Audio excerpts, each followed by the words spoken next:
Sep, kurang satu depan Sep, depan Sep. Dua. Au. Lagi Pak.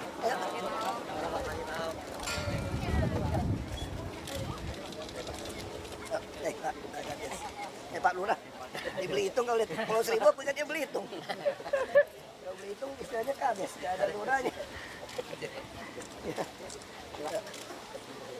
Kalian. Yuk, jalan.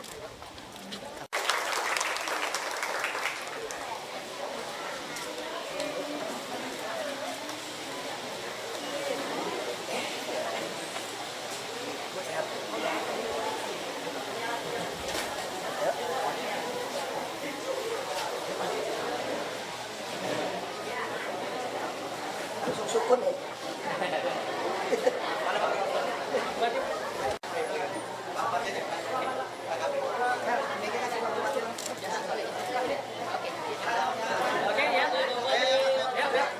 Kita bisa langsung mulai Bang.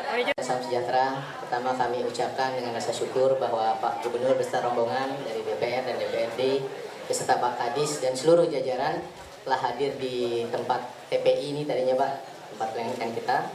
Alhamdulillah hari ini beliau ingin berkunjung dan berdiskusi, berdialog mungkin dari Bapak Ibu, ada yang ingin disampaikan kepada beliau.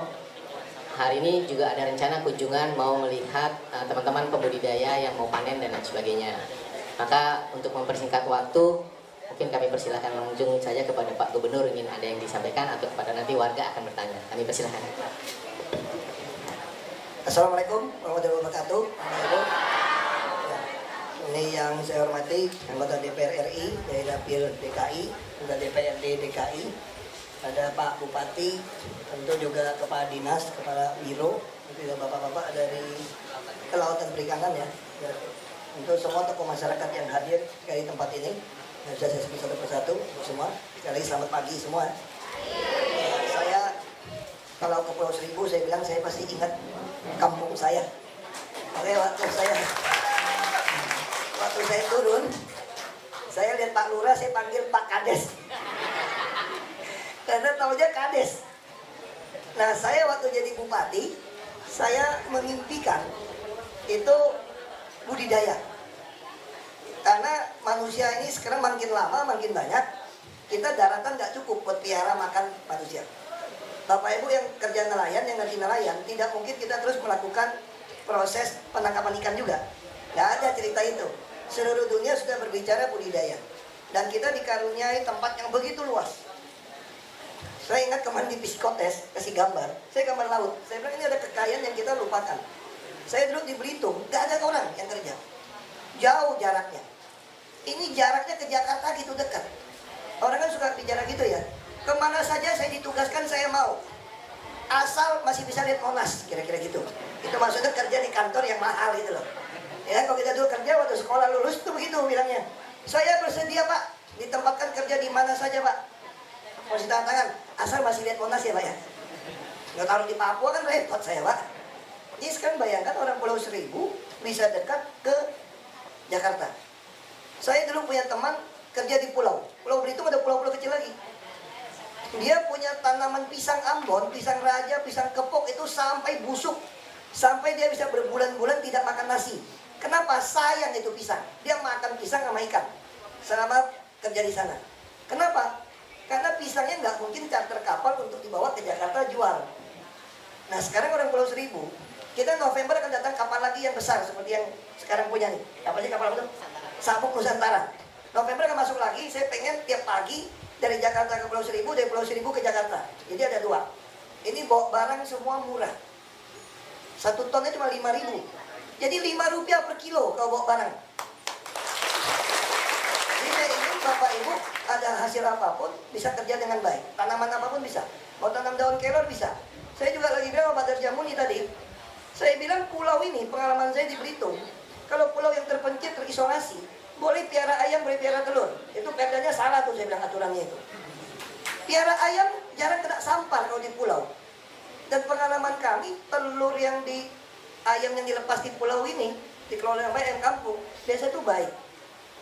Nah kita mesti masuk ke situ. Dia nanti siapa? Nah sama kayak budidaya, tapi kita ada aturan main. Saya bilang juga Bapak dan Jamuni, saya orangnya sederhana saja. Sederhana begini, kalau Bapak Ibu nggak mau rajin, nggak mau kerja, out aja udah, nggak usah banyak ngomong sama saya. Keluar aja udah. Lalu kalau saya nggak makan gimana? Gue piara lu makan 3 kali sehari, lu udah paham. Tapi gue kurung di panti. Kita lagi bangun di Cianjur, Tangerang. Jadi kalau aku nggak mau kerja, nggak bisa makan. Sini anakmu saya sekolahin. Terus saya mau ngapain? Kok kurungnya lu kasih makan gratis 3 kali? Tapi yang mau kerja harus. Kita juga tidak ingin per kelompok bagi rata. Untuk mulai awal, saya sudah minta diubah sistemnya. Karena banyak orang, kalau per kelompok, saya pengalaman jadi bupati. Bagi sapi per kelompok jadi rendah. Bagi perahu nelayan per kelompok, nggak semua nelayan. Jadi lama-lama malas. Hancur tuh kapal bagus-bagus gede-gede. Bapak Ibu nelayan, saya tahu persis, saya berhitung nih main. Namanya bantuan kapal dari pusat. Udah korupsi kadang-kadang, kayunya jelek, ruasnya jelek, betul nggak? Udah kacau. Saya ngerti betul. Makanya saya menentang itu. Sama kayak beras raskin. Tahun ini kita coba beras raskinnya dari Ibu. Saya nggak mau lagi pemerintah subsidi 7.000 per kilo. Lalu katanya beras raskin itu dibeli 1.400, 1.800. Berasnya kadang jelek lagi. Gak mau. Saya udah bilang sama Pak Jokowi, kita minta mentahnya saja, betul nggak? Jadi mentahnya kita kirim. Ya misalnya si A, misalnya Ahok, dapat jatah beras raskin 20 kilo. Pemerintah subsidi berapa? 7.000. Ya sudah, sini 140.000 masuk rekening saya. Saya punya uang 140.000. Saya mau beli beras apa? Mau beli beras Jepang 30.000 sekilo juga boleh nggak? Masa seumur hidup nggak pernah coba beras Jepang? Boleh.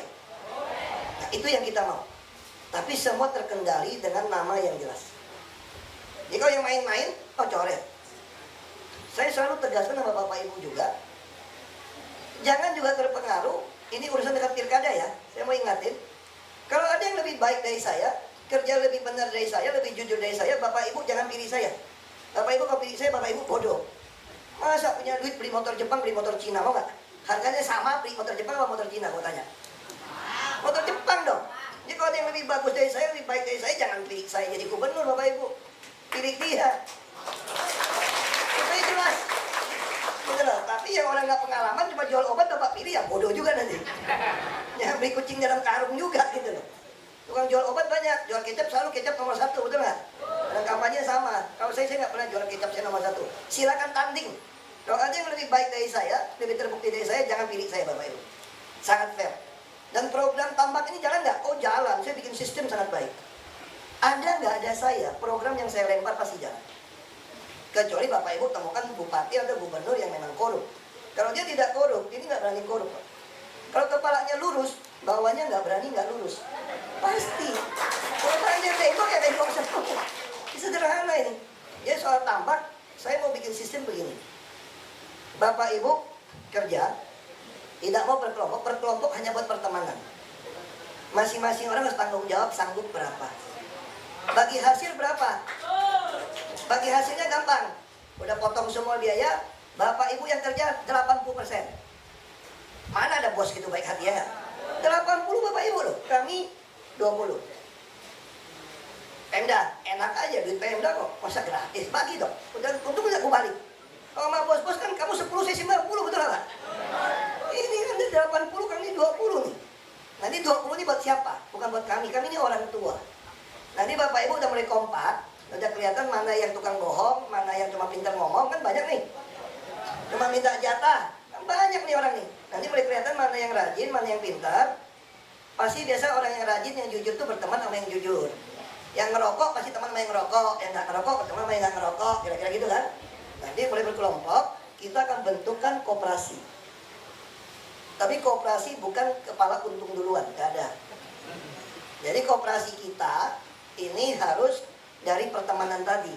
Bapak Ibu seleksi anggota yang jujur, yang baik. Kalau yang nggak jujur, yang nggak baik, yang nggak produksi, tampaknya buang. Nggak usah diajak. Nggak usah takut dia kelaparan, percaya sama saya. Orang malas itu jarang yang mati kelaparan, dong. Karena dia nggak malu, pasti dia minta makan. Dia nggak usah pusingin orang-orang kayak gitu. Nah lalu koperasi inilah 20% dari kami nanti, keuntungan tadi kami akan bagikan ke koperasi. Kami nggak ambil uang, tapi sekarang nggak bisa. Karena kami nggak tahu siapa. Kalau bentuk koperasi dulu, KUD itu langsung. Kepala untung duluan, bukan koperasi unit desa tuh. Kepala untung duluan. Pengalaman, sekarang saya tanya Bapak Ibu, ada berapa banyak koperasi kita yang sukses berhasil? Bikin anggotanya makmur. Tapi kalau koperasi didirikan dari pembudidaya yang jujur dan rajin, dia pribadi dapat 80% udah kaya, lalu 20% ditaruh di koperasi yang dia juga anggota di dalamnya. Makanya saya sengaja buat DPR RI, saya ingin kalau ini berhasil, ini dicontek seluruh Indonesia. Kita juga harap bahwa DPRD nanti bukan cuma ini. Lalu bagaimana ibu-ibu? Ini sedikit provokator ya. Saya juga suami kan, saya juga laki-laki kok. Kita juga, tapi kadang-kadang yang lebih rajin jujur itu ibu-ibu kan. Nah, kita. Jadi budidaya ini bila perlu kalau lakinya malas, kasih ke istrinya saja. Kalau pati semua ya. Supaya suami nggak boleh macam-macam, ibunya punya duit kaya loh. Lu nggak pulang juga nggak apa-apa. Nggak perlu ganti pemain baru ya nggak? Punya duit. Jadi ini zaman emansipasi ini nggak mudah di suami sama istri ini. Macam-macam lu ditinggal juga. Jadi mesti ada keseimbangan. Jadi ini mesti kalau ibu-ibu mau. Kenapa saya berani tawarkan semua ke bapak ibu? Asal yang rajin yang mau kerja ya. Bapak aja keluar ke sini mandangnya laut gitu luas. Nggak usah beli nih tanah. Nanti kalau semua tambak berhasil, kita akan bangun pasar, bangun cold storage di sini. Nanti orang mau ekspor ikan pun bisa langsung jemput ke Pulau Seribu. Dan berarti dia berani beli dengan harga yang lebih tinggi. Belum lagi turis. Belum lagi turis. Kita ada tempat mau bangun resort, silakan. Kalau pribadi silakan. Turis-turis akan datang. Ya, kami kan bangunkan juga restoran terapung kalau udah rame.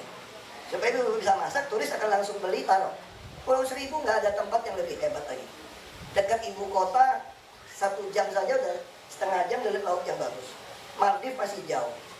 Jadi saya harap Bapak Ibu manfaatkan kesempatan ini. Kita soal piara ayam, telur juga harus dipikirkan isolasi. Karena kita butuh makanan banyak. Tiap hari orang lahir gitu banyak. Yang lahir sama yang mati nih, lebih baik yang lahir sekarang. Kacau kan? Kalau dia imbang nggak apa-apa. Apa sekarang orang Jakarta nih, orang Jakarta kalau gitu lahir sekarang ya, orang Pulau Seribu saya lahir, dia bisa hidup rata-rata 76 tahun sekarang. Orang kalau di Jakarta Selatan 79 tahun. Jadi sekarang indeks pembangunan manusia kita tinggi sekali. Yang ini pembangunan manusia itu ada hitung berapa lama dia sekolah. Sekarang Jakarta rata-rata sekolah 10 tahun. Dulu Jogja lebih bagus. Dulu orang Jogja sekolahnya paling lama, nggak putus. Sekarang orang Jakarta 10 tahun, orang Jogja cuma 9 tahun rata-rata sekolah. Jangan salah loh. Kalau guru-guru Jogja bagus nggak? Bagus, Jakarta kalah. Kalau guru orang Jogja tuh baik. Tapi putus sekolah di Jogja, yang SMA itu udah capai 14%. 13%. Di Jakarta hanya 0,4. Kenapa? Karena KJP kita jalan. Nah, saya yakin ada program yang lulus perguruan tinggi negeri dikasih 18 juta. Nanti disurvei lagi tahun ini, tahun depan, pasti di atas 10 tahun. Orang Jakarta akan sekolah. Nah, kalau Bapak Ibu kesehatan jaga dengan baik, umur Bapak Ibu pasti udah 80 tahun. Dunia, jadi indeks pembangunan manusia dianggap bagus kalau capai angka 80. Jadi itu apa? Angka yang diukur, lama sekolah, lama kesempatan hidup, bisa berapa panjang usianya, sama daya beli. Kita udah mencapai 78,99. Jakarta tertinggi di seluruh Indonesia. Berarti saya dan seluruh DPRD hanya perlu menganggarkan program yang tepat untuk menambah 1,01. Kalau capai 1,01, maka Jakarta standar dunia 80 angkanya. Dan saya yakin survei tahun ini dan tahun depan akan mendekati ke situ. Yang penting kalau Bapak Ibu sakit, jangan main dokter-dokteran sinse-sinsean ya. Jangan beli cap naga, cap gajah, cap beruang, cap macan sembarangan minum loh. Nanti kena stroke nanti. Lebih baik kalau nggak sehat, datang ke puskesmas terdekat, diperiksa dengan baik. Supaya tahu ini bisa bakal stroke atau tidak. Semua orang pengen umur panjang. Nah, saya yakin, sekarang Bapak Ibu KTP Pulau Seribu, kalau naik bus Transjakarta di darat nggak bayar loh Bapak Ibu, tahu nggak? Itu untuk apa? Supaya dompet Bapak Ibu nggak kempes, maksud saya. Nah, kita juga lagi siapin kapal, saya lagi hitung. Apakah nanti tunggu sabuk, tadi sabuk apa? Ya, sabuk Nusantara tadi kalau ada 2, saya tinggal hitung apakah perlu kami subsidi harganya. Sekarang bayar berapa? 15.000 ya? Saya lagi hitung, apakah saya mau bikin kapal sendiri, atau saya bayar subsidi mereka, Bapak Ibu cukup bayar 3,5. Atau bayar 7.000 pulang pergi, termasuk naik bus gratis. Nah, kekurangannya kami yang bayar. Kami lagi hitung.